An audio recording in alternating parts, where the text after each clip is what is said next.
It's time for Shop Talk in this episode of AEA Amplified. From the Aircraft Electronics Association, this is AEA Amplified, a podcast for aviation's technology experts, with your host, Jeff Hill.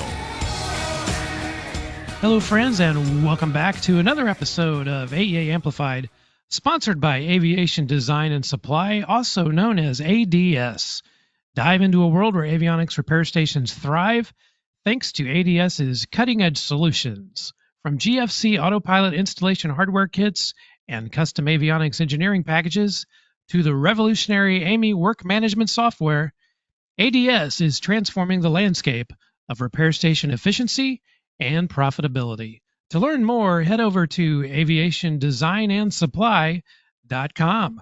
I'm your host, Jeff Hill, and today is Friday, November the 8th, 2024, and we continue today with our Shop Talk series with another round of regulatory topics, and we are simply aiming to provide answers to frequently asked questions from AEA members. So we are joined once again today by AirSense Avionics President Brian Yablon, and he founded his repair station back in 2018 and has some excellent questions about the regulations surrounding workforce development.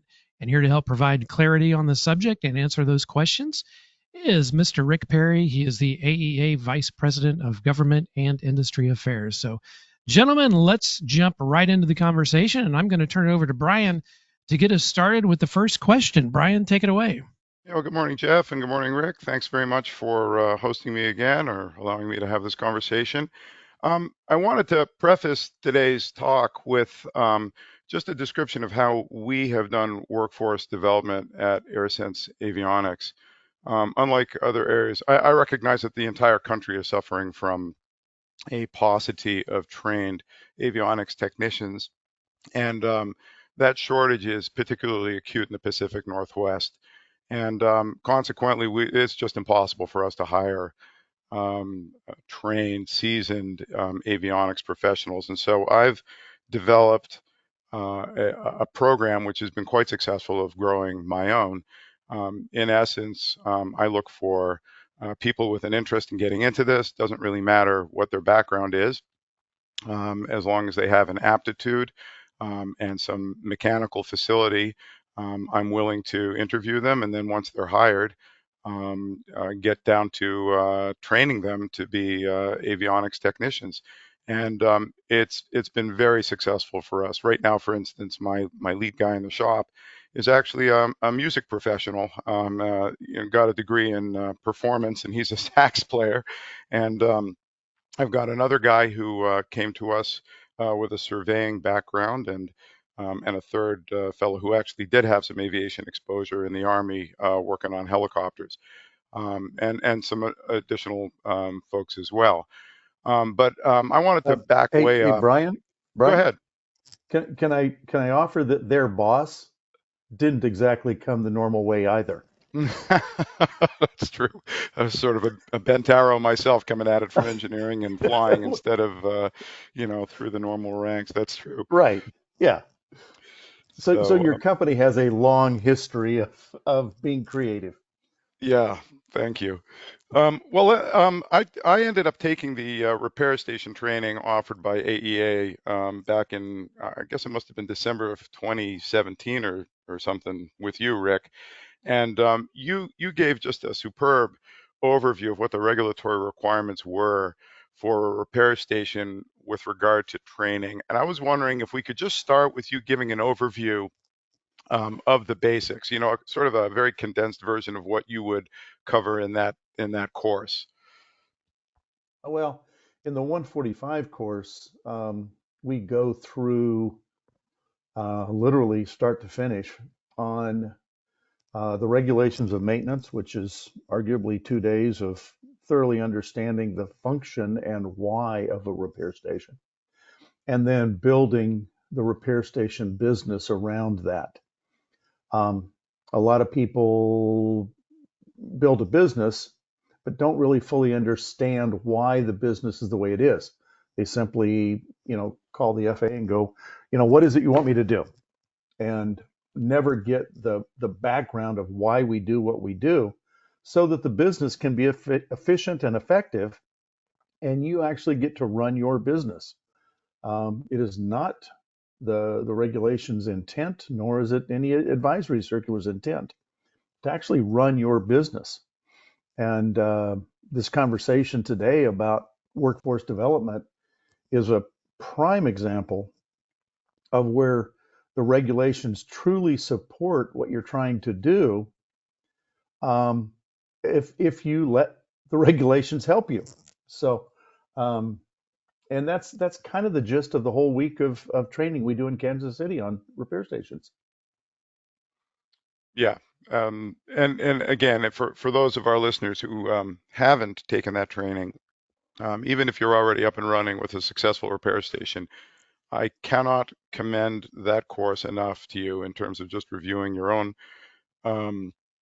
procedures and understanding of repair station and the regulations surrounding it. It's really fantastic. It and AEA got me going. I don't know that I'd be here today without the support of AEA, and that's an unsolicited plug for you guys. Thank you. Okay, so there's a required training program, or repair station training program, which the regs require. And you advise in that course that what we shouldn't do is pack all of our necessary training into that training program, because that requires FAA approval, and in order to change it, you'd have to go back and get a reapproval. Rather, you recommend that the actual courseware, as it were, is comprehended in a sort of a curriculum document, which is easily changeable. So can you describe that a little bit? What are you guys actually recommending for this? Sure. So let's back up just a touch in history, though. So the repair station, since its inception, so we're going back to the 1920s, the repair station has always been required to qualify its employees.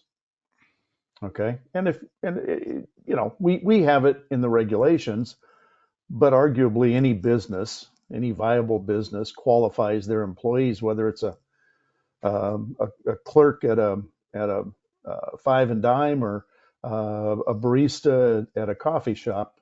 If you want happy customers, you have qualified employees that can satisfy the customer and fulfill your quality system. And so that concept isn't new or novel.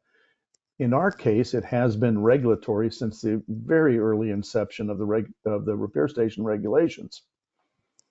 What was added to the regulations in 2003 was the requirement for a defined process that we were going to use to qualify our employees, and that's what we refer to as the repair station training program.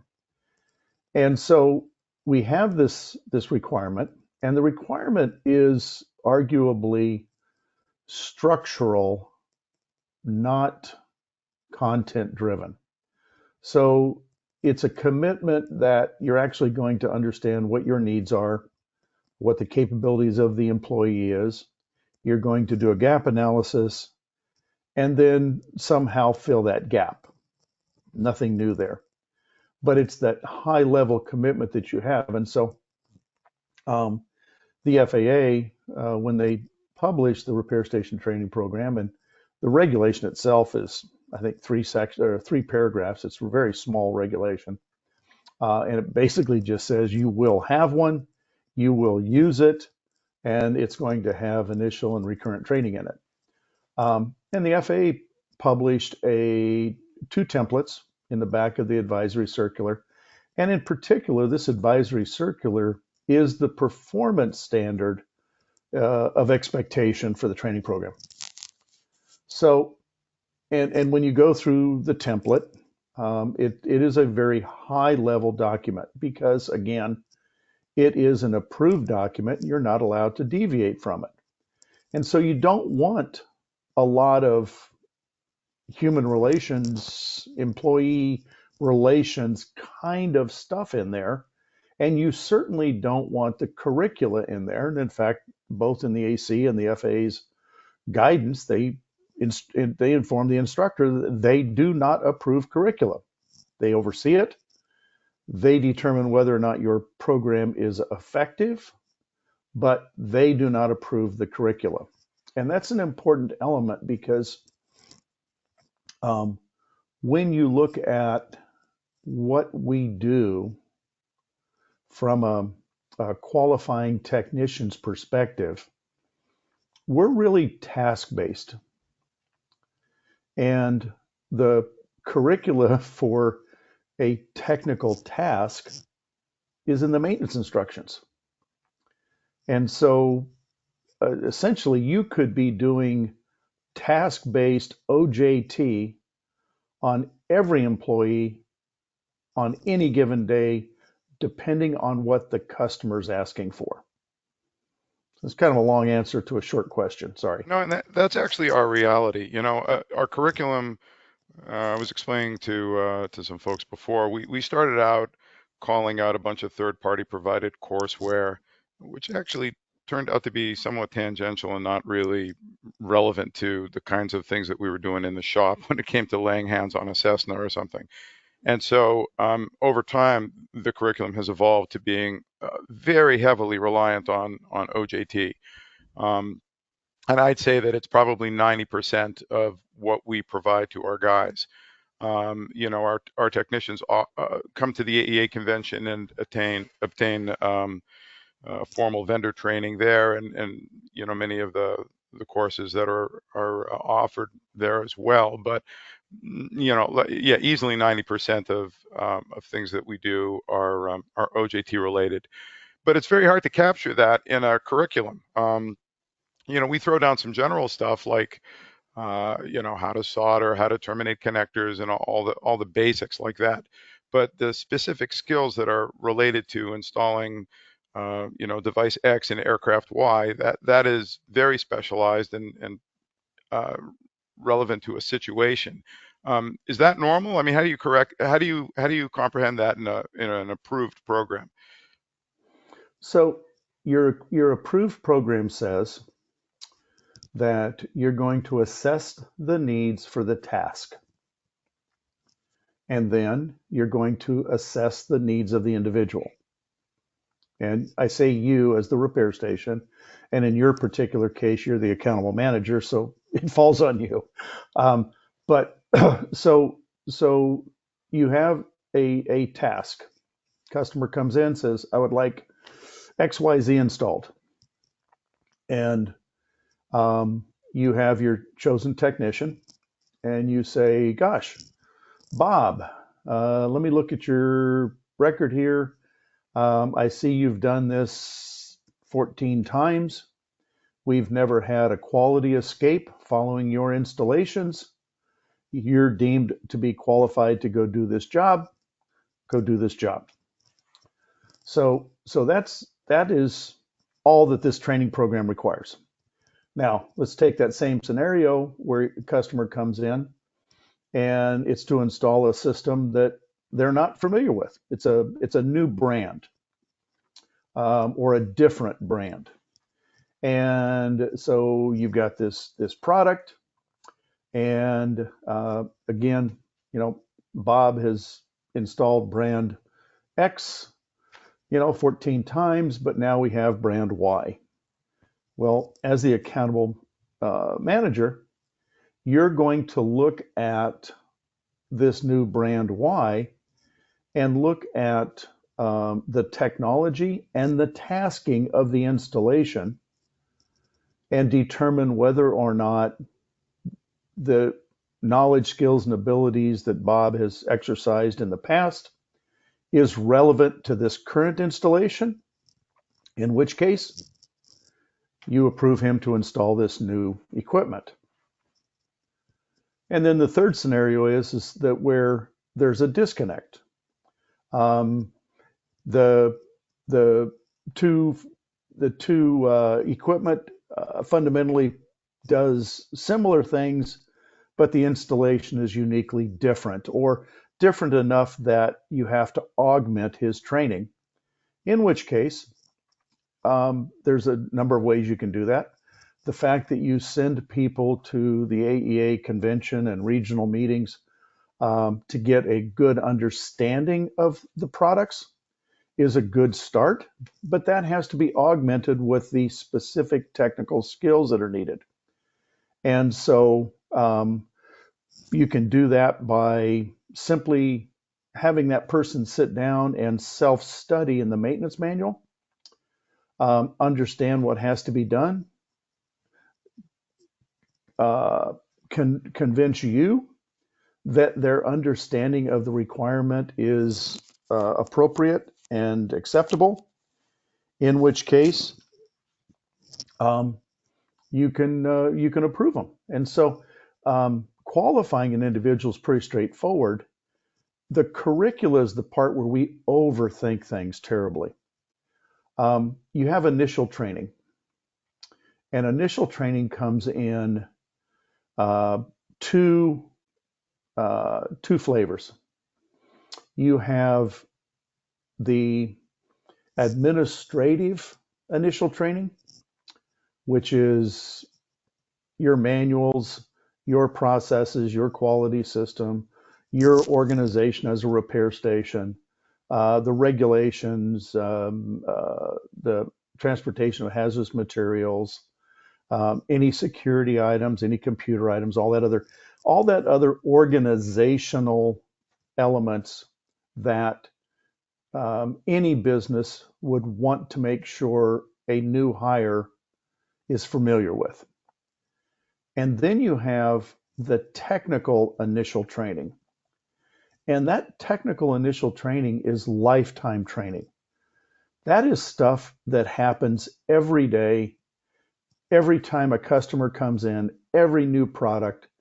All of those things are going to trigger at least some level of initial training to bridge the gap for this unique product.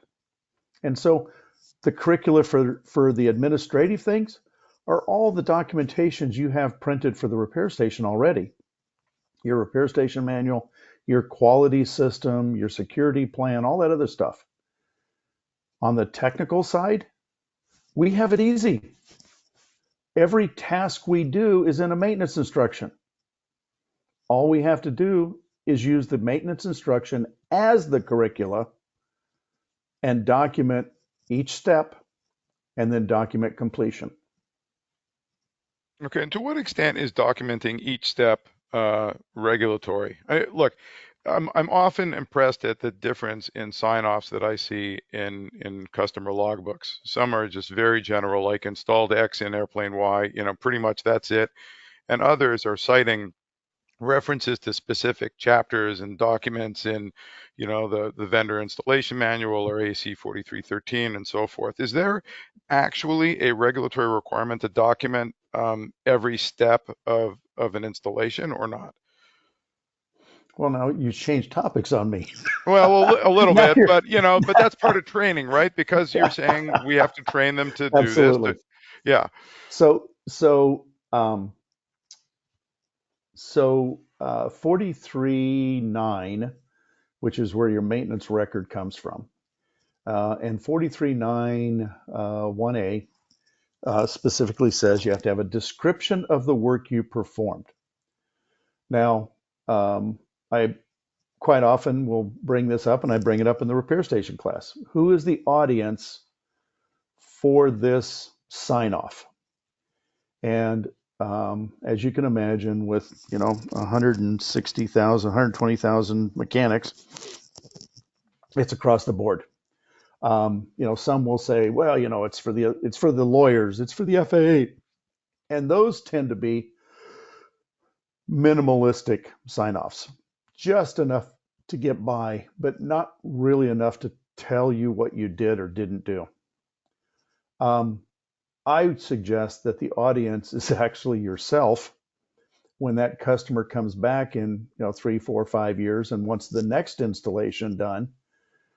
You'll have enough information to be able to either troubleshoot the existing system or supplement the existing system without looking like you weren't the one that actually did the job, right?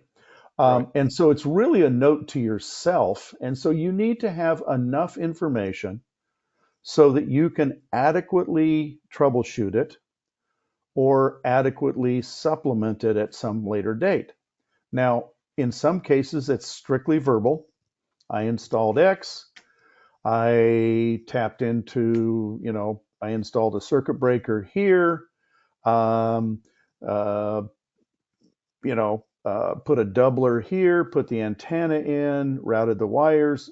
You could have a whole verbal explanation. Or you are allowed to reference what you did. Now, in many cases, especially in the avionics world, the vast majority of things that we install today have an STC with them. And so it's okay to reference the STC because the instructions are in the STC. So I installed it with reference to STC 12345, except here's how I deviated from the STC because this make and model of aircraft had a widget in the way, and so I had to route the wires around it. And again, it's so that you can come back to that job 5 years from now and understand what you did. Right. Totally makes sense. So with regard to logging, what So, logging is well, required for employees to log their training? In other words, do I have to have documentation in the employee's training record before they embark on a task in the installation manual that says that they are qualified to do that? you do have to document their qualifications. Their pathway to qualification isn't necessarily required to be retained. You typically do keep training records for about 2 years, but the important part is that they're qualified. And as part of your surveillance, your surveyor should come up and say, Brian, I see you're installing product 12345. Can you show me that you're qualified to do that? In which case, you would have the fact that you're qualified documented. And in that qualification, it would list that, you attended general training at, AEA convention, and that you had product specific training either through self-study or OJT under one of your technicians. Okay. So great. I think we check that box because not only do I ask my employees to keep OJT records whenever they encounter a new skill or uh, area of expertise, but the work management system that we use, which is actually AMI, plug for our sponsor for today's episode, that has for every task in the program or in a given installation, it has an ATA box where we can put in the particular subject matter that was necessary to accomplish that task. So I think that we're definitely in the habit of logging our training as we go along. But what about recency of experience? Do we have to log that? It may have been, I don't know, over a year since a particular very specialized skill was used by a technician. Um, is it legal? We got supervisors in the shop. Some of us haven't really taken a look at that for a while. What do you have to do there? Well, so on the FAA's perspective, um, you are and I will tell you that um, I use Part 65 for a lot of these types of questions. Okay, rather than trying to create something myself, when the FAA has already created something, I tend to like to use their regulations. And so when you look at the mechanic and you look at recency of experience for a mechanic, they tend to look at the use of your certificate. Okay. Um, So when I look at 6583, which is the recent experience requirements, it basically says that a certificate, a mechanic may not exercise the privileges within the preceding, unless within the preceding 24 months, he has, for at least 6 months out of 24, served as a mechanic under his certificate or ratings, technically supervised other mechanics, supervised in an executive capacity the maintenance or alteration of an aircraft, or been engaged in any of the three. And so the FAA is wonderfully broad in this and is not skill specific, but rather exercising their authority specific in a very broad way. Okay, great. That's a huge relief. Yeah. Um, yeah, because it's sometimes it has been quite a while since we've done a particular thing. We may get a spate of autopilots, for instance, and then autopilot installations, but we haven't really installed any radar or anything, which tends to be a lot rarer. So that's important. Well, Um, but what I would tell you, Brian, is that so the other element of the training program is recurrent training. Okay, so the regulation says initial and recurrent training. The scenario you just described to me would tell me that I might want a little refresher. I would want my technician to have a little bit of refresher before I turn them loose to go do an installation of a technology that's unique enough and that they haven't done for a couple of years. Okay. Um, Honestly, I don't think it has anything to do with aviation. I think it's just a broad statement, to be honest with you. Um, because and that doesn't mean that I have to send them off to some massive training program or get real crazy with this. What this means is I'm going to have them sit down, review the installation manual, and then I'm going to have a conversation with that technician to where I'm comfortable that they in fact have refreshed themselves on the nuances of this installation, and then I'm going to go send them out and do the job. yeah, But that's as complex as it's intended to be. and that's entirely realistic and rational as far as the way we run our business. So just wanted to make sure that that's compliant with regs, which it sounds like we're in good shape there. Yeah, I think the difference is that there is a fundamental recurrency element that I suggest. Like I said, I like to follow 65. If I've got somebody who your musician goes on tour for 2 years, comes back into the shop and you bring him back in and rehire him. Okay, well, he's kind of been away from aviation for 2 years. I'm going to probably spend a little bit more time on recurrent training with him to get him back up to speed. Of course. But in our world, um, outside of the regulatory demand of recurrency, um, most probably 80%, 90% of what we do is pretty much redundant. I mean, we just do the same thing every day.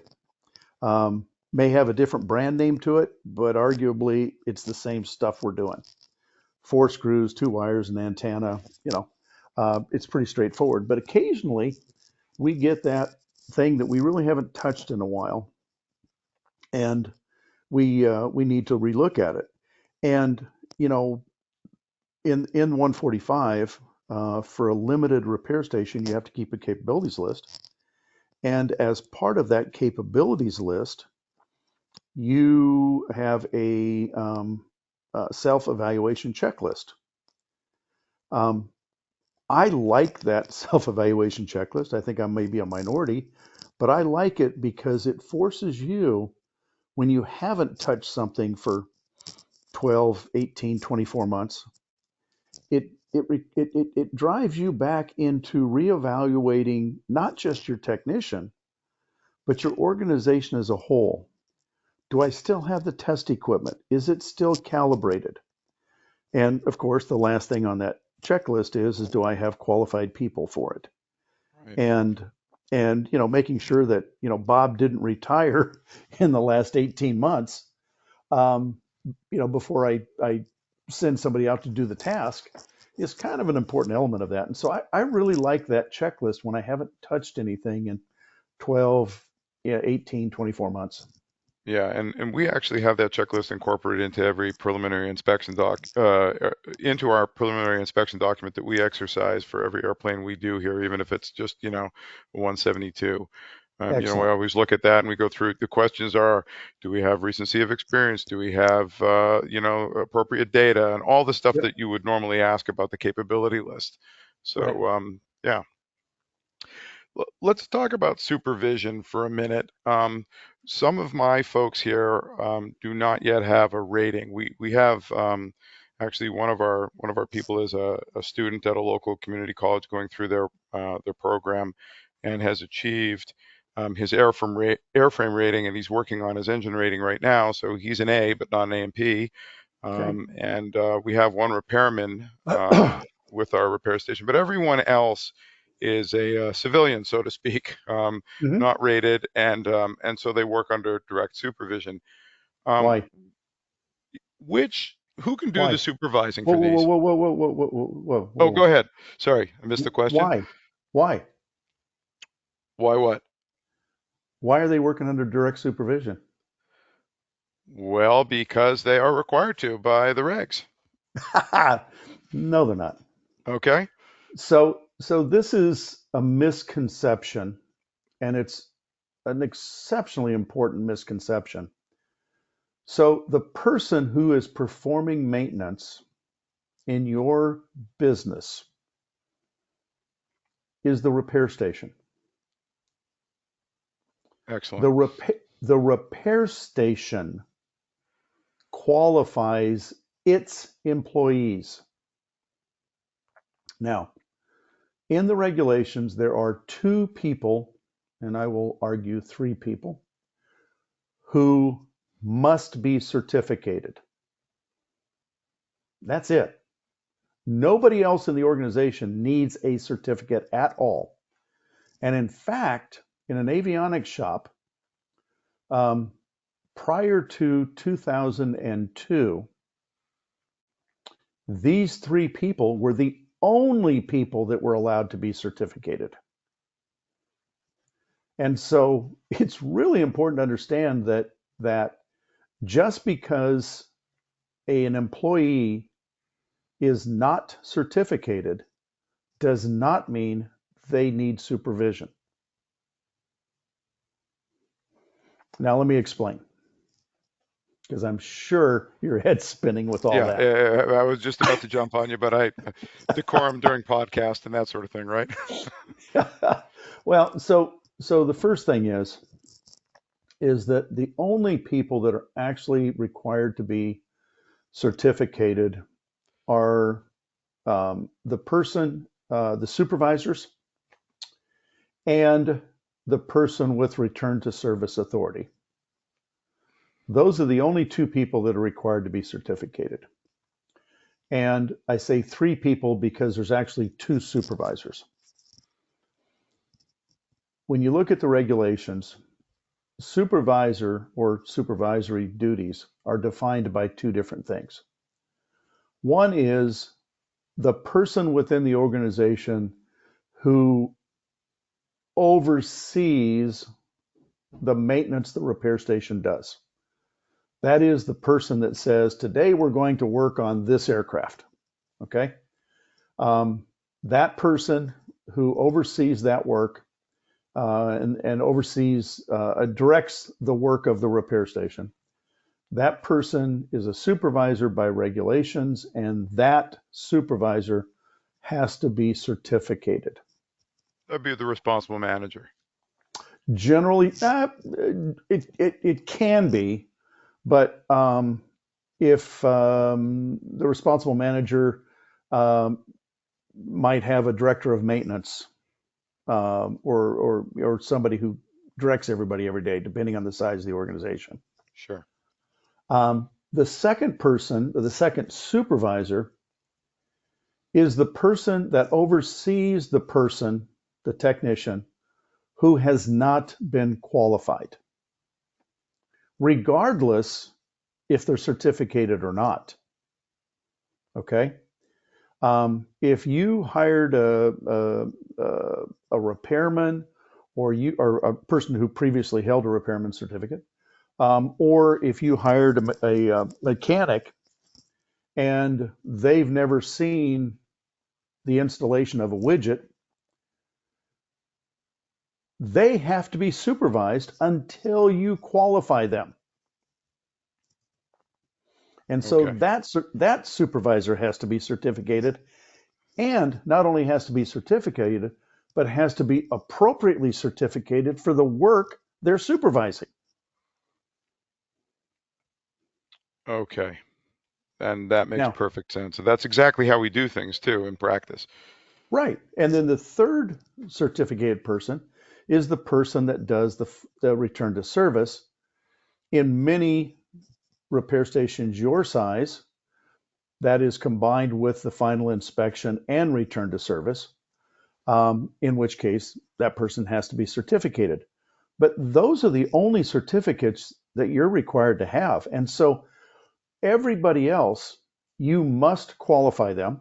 And so when you go to the regs, and this is where, a lot of people kind of lost their way a little bit in the repair station training program, because the way it was introduced to the world and the way that people have interpreted it was like, oh, this new and novel requirement. Well, if I look at the regulations, subpart D is where the personnel regulations are in 145. And so I have two requirements in 145, 151 on personnel or qualifications for personnel. And the first one is that as a repair station, you must provide qualified personnel to plan, supervise, perform, and approve for return to service the work you perform. Okay? Work Yeah. performed under the repair station. The other element that people really kind of miss is actually 151D.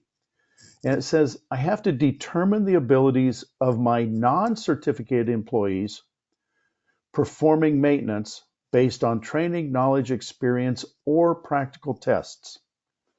Now, when you read that last bit, okay, I have to determine the ability of my non-certificated employees.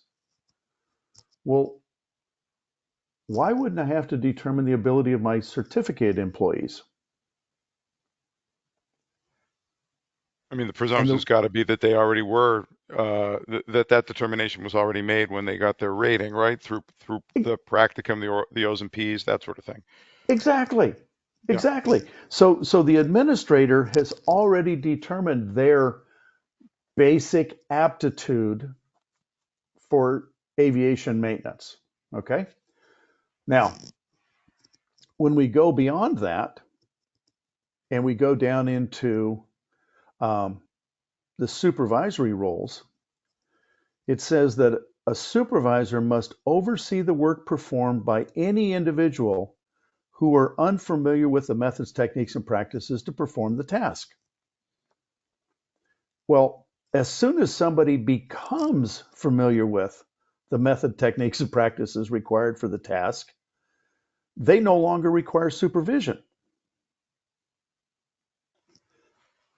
Okay, great. So this is really clear now, and so that's great because we've always made a point of logging when supervision training of new skills happens, who the person that was doing the training was, But it seems as though anybody who's familiar with as you said, the methods, techniques, and practices irrespective of level of certification or lack of certification, they can train anybody who hasn't done the particular task to do it, and that's fine. Not Because not necessarily.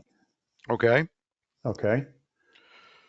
Keep in mind that when you do OJT, okay, when you do OJT to someone who is unfamiliar with, that person who's teaching OJT is a supervisor for that task. mm-hmm. And that supervisor must be certificated. Okay. So when you rely on OJT like you do, okay, arguably the person who is undergoing OJT is not familiar with the methods, techniques, and practices of that task. And so the person who is teaching them OJT really needs to be certificated. Okay. All right. That's a good clarification. Thank you. So there's been a lot of scuttlebutt about the Moss interpretation recently with respect to, I guess it doesn't really apply to repair stations, but whether supervision has to be applied directly in person, by someone standing there, or whether it can be done remotely. Can you explain a little bit about what this is all about and why it's not germane to repair stations? So it is germane to repair stations. Okay. And first and foremost is that the interpretation has been stayed, and so it is not current. All right. So what's the high level, like how did this whole thing start? Just for those of us who aren't really familiar with it. So it was actually an FAA office manager out of Little Rock, who had asked the question. As in all legal interpretations, I encourage everybody to go read the actual question that initiated this, because that helps to clarify things. In this particular case, this office manager was asking about remote supervision to the point of remote return to service. And the FAA legal office answered that, but kind of got a little verbose in their response, and interpreted one word and kind of missed the entire rest of the regulation itself. When you look at 43.3D, which is the regulation that got everybody's attention, 43.3 are the persons who can perform maintenance. And that's where we see that, a repair station can perform maintenance. A repairman can perform maintenance within the limitations of 65, which is while they're working for a repair station, etc. A mechanic can perform maintenance under the limitations of a 65, which is where you find appropriately certificated, because the mechanic does have two limitations in their certificate. But 43.3D is the one that got everybody's attention. And what it says is a person working under the supervision of a holder of a mechanic or repairman certificate. Well, a repairman certificate can only work for a repair station or an air carrier. Right. And so there is a inherent connection there. Okay. Okay. And they may perform maintenance that their supervisor is authorized to perform if the supervisor personally observes the work being done to the extent necessary that it is done properly. Okay. Now there's a little bit more to that, and I'll go into that in a minute, but But that statement that I just read is unbelievably important because a non-certificated person in 43.3D does not have return to service authority. Okay. Mhm. And so when you go to 43.3.9 or 43.9, okay, you'll see that the return to service signature, if the work performed has been performed satisfactorily, the signature, certificate number, and the kind of certificate held by the person approving the work. Well, if you don't observe the work to the level necessary to be able to sign the maintenance release, then there's a problem. And so there's this link. None of the regulations stand alone. They're all puzzle pieces of a bigger picture. And so when you look at 43.3D and the person who's working under the supervision of another person because that person is not qualified, it requires that supervisor to sign for the work. Now, it also, if you're working outside of a 145, requires the person who's actually doing the task to also sign the maintenance record. But nonetheless, the return says the work was done properly.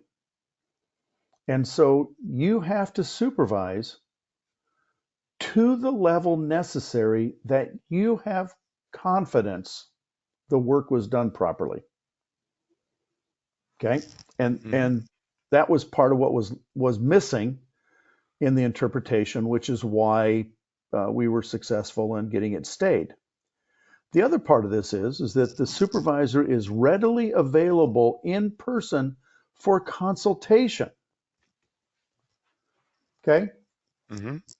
Now, the element that got highly looked at was in person, and the legal office kind of went back and said, well, in 1920, when this regulation was written, in person meant X, and I appreciate that.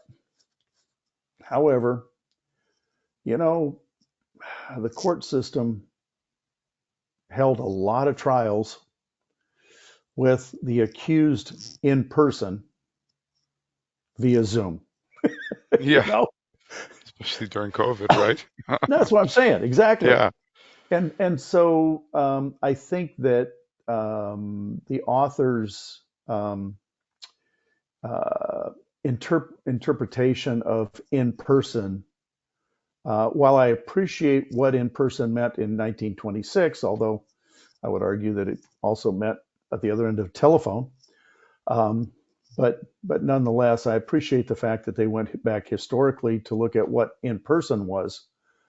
However, there's nothing to indicate that the regulations were ever meant to limit the definition of in person to anything other than what was legally acceptable today. And so being available for consultation, should you have a technician that has a question, in person can certainly mean at the other end of a telephone. It can mean at the other end of the hangar. And arguably, depending on the task, could be at the other end of a telecon or a virtual meeting capabilities, depending on what it is they need consultation with. But I do want to drive back to the fundamental on this, and that is as necessary to ensure the work is done properly. And that's the part that I think people underestimate, that, whatever the task is, some tasks, I can inspect it after the fact and determine it was done properly. Sure. You want to install an engine cowling? I can pretty much come in and do a post installation inspection and tell you if that was done right or wrong. You want to, install an autopilot and close the airplane back up? Maybe not so much, right? Right. Um, and so there is no absolute answer to your question, but I will drive you back to the level necessary that you're comfortable signing the release for the work. Yeah, that's probably the right standard to apply.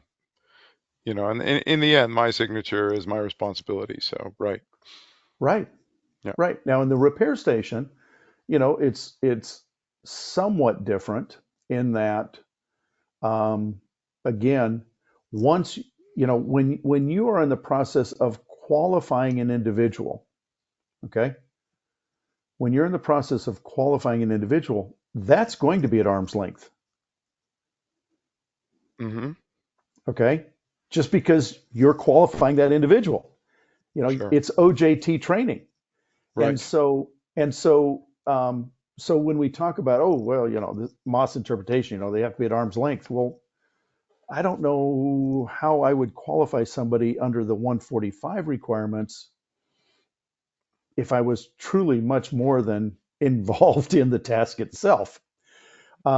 But realizing that once that person is qualified, they no longer require active supervision. Sure. Okay, that makes complete sense in the context of a repair station. Just to kind of close up this whole Moss thing, now that the interpretation has been stayed, is there a practical impact on us, and what do you expect the final resolution of this to be? Um, so there's been a big spotlight shined on it. And so I fully would expect that my surveyors, not so much in the repair station, because like I said, the impact of the repair station is, there's not a lot of uh, interpretation, if you will, for the repair station. I'm supervising when I'm qualifying them. So that's not going to be changed a whole lot. Sure. For the non-repair station, um, they don't get active surveillance anyway. And so you might have an inspector who's trolling a GA airport or something, that happens to find, you know, somebody doing work on an airplane and the mechanics nowhere to be found. They'll probably ask questions, and they should. Okay. Um, but um, the only thing I expect today are probably more questions. There is no definitive pass fail at this point. Hmm. But what I would suggest, and for the inspectors who listen to this podcast, I would drive it back to the return to service. And the question to the mechanic is, how do you know the job was done correctly in order to put your signature on that piece of paper? Right. Again, very, very practical answer to a problem which may or may not have actually been there to begin with, right? Exactly, exactly. Yeah. But I do like that, it has raised our awareness, and we have this conversation, and that we don't consider this concept of supervision to be some abstract that isn't really there. Sure. It is there, and you've got a lot of talented people that may or may not have a certificate who want to do more than they really are authorized to do. Um, and the bottom line is that the the buck stops with the mechanic, Right. and it's the mechanic who has to be comfortable enough, and they should never be pressured to sign a return to service for work that somebody did that they cannot verify that every step was done properly. Right. Right. Yeah. Entirely reasonable. So, just to extend what you're saying a little bit, mistakes do happen in maintenance, even when people are properly trained. Something happens, screwdriver slips, whatever it Mhm. is, and we will catch that when we perform our in progress inspections, and then rectify the problems. And no harm, no foul. If something gets broken, we'll replace the part, whatever it takes. Um, what logging requirements are there, if any, when mistakes do happen? Do we have to log that a mistake happened and remedial training was dispensed? Do we have to, document the repair to if this is something that's kind of an in-process thing? How do we document that, if at all? Okay, so a couple of elements that you've raised. So let's look at the technical side first. Um, you're doing an installation, and the technician steps in the wrong spot and ends up breaking a bracket. Mm. Okay. Um, Were you in the shop you last week, by the way, or no? Sorry.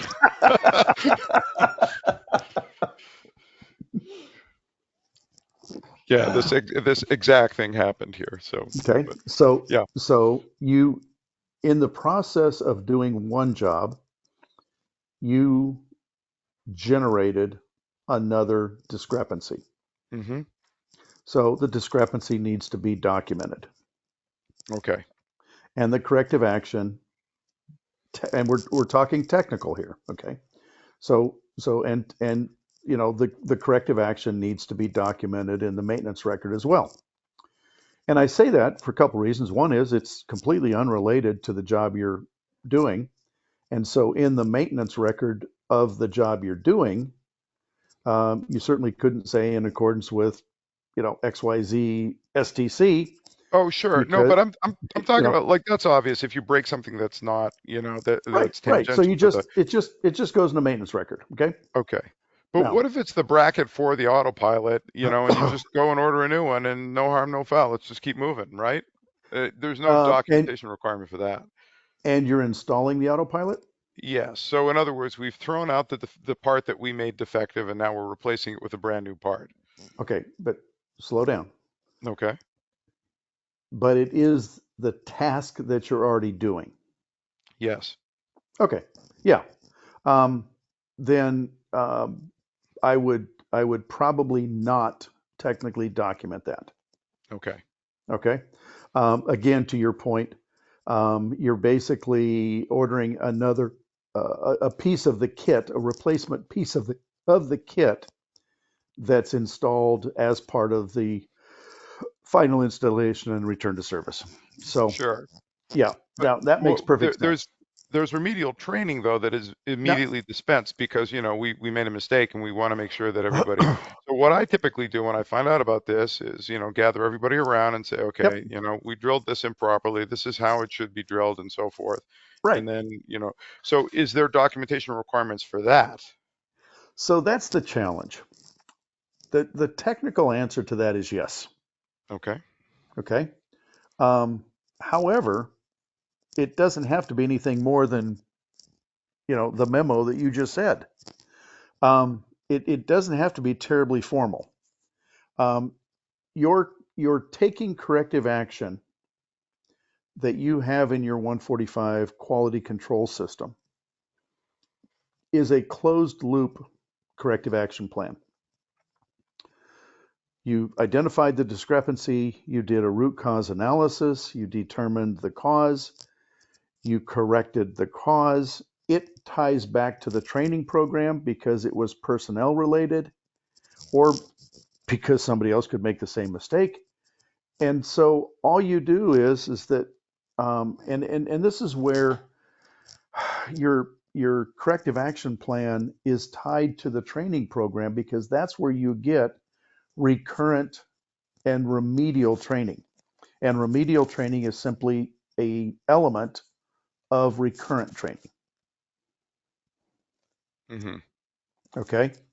And so when you have a fault like that, where you hey, John, look, I know what you're doing. Maybe you run just a little bit too fast here.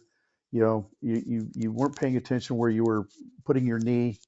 And when you put your knee here, this thing's pretty soft at this point, and it's not designed to hold 150 pounds.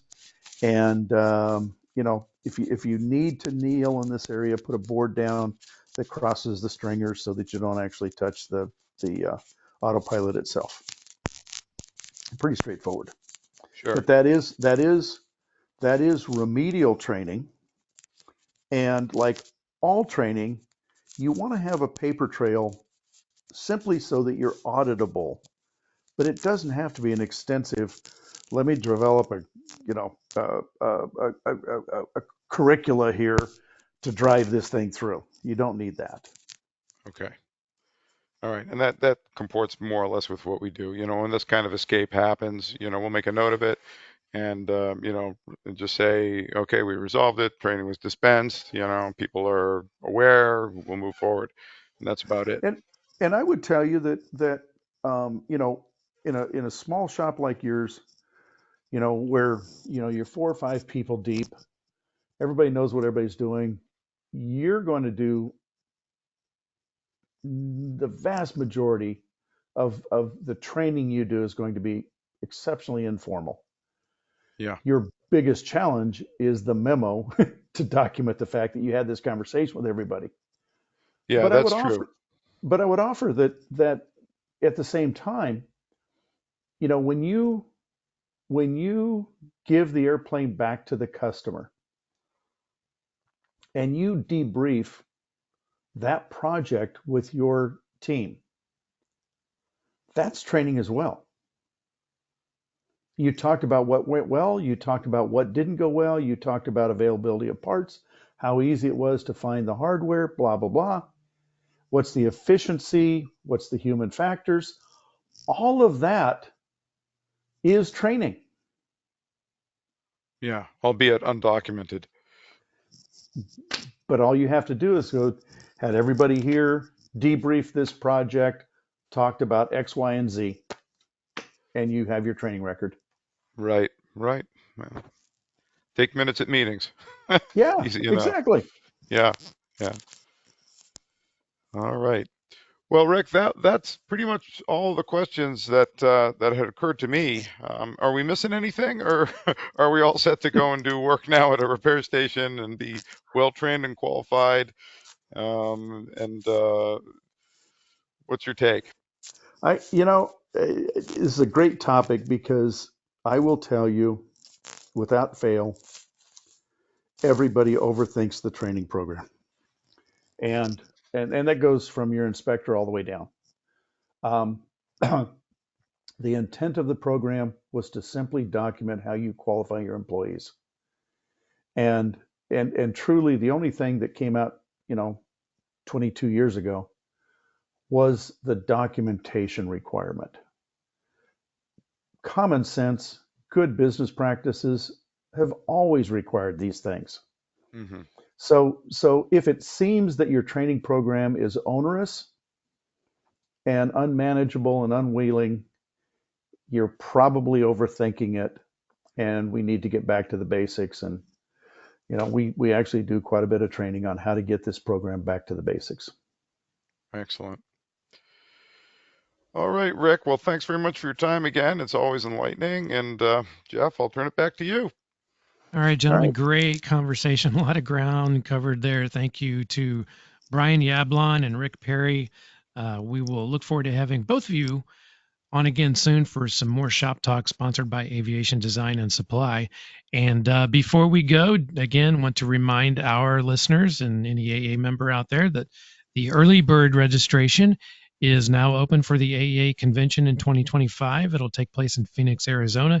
If you register by the end of the year, you can save $235 off the on-site registration rate with the early bird, and you can do that at aea.net/convention.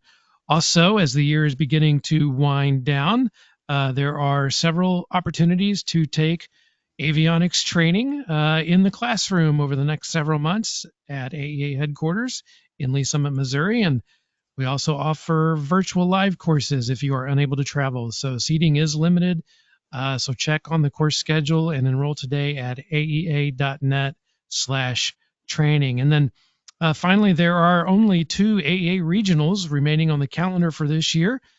Please join us in Copenhagen, Denmark for our members in Europe. That's going to take place November 12th and 13th for the Europe Regional. And then the East Regional in the United States will be in Jacksonville, Florida, November 21st and 22nd. Join us for 2 days of technical training and professional development. You can register for both of those at aea.net/regionals. And that is going to wrap it up for today. We hope that you can join us again soon for another edition of Shop Talk and AEA Amplified, sponsored by Aviation Design and Supply. To learn more about ADS and its full range of products and services, visit aviationdesignandsupply.com. Thanks again to Brian Yablon and Rick Peri for Shop Talk today. And until next time here on AEA Amplified, for our producer-engineer, Aaron Ward, this is your host, Jeff Hill, wishing you blue skies ahead. So long, everybody.